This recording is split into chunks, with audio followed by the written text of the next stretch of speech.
后来乡亲啊，继续来看国防部长邱国正的后生牵涉到性丑闻。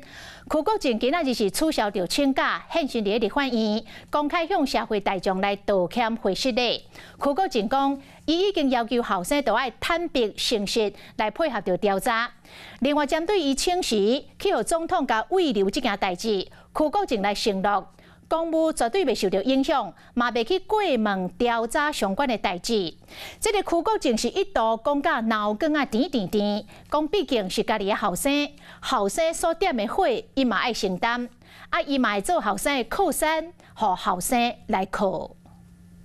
孩子他受到的，他点了火，他一定要承受。让我跟各位报告，家人也会做他的支柱。 因为毕竟他是我的孩子，所以我们要承担。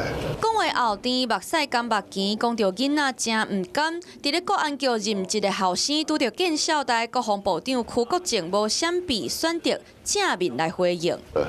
事实上，万分的歉意，这安排也可能做调整或如何我都不会予以过问。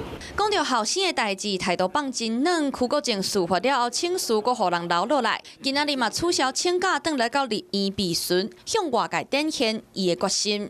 我也会照程序照走。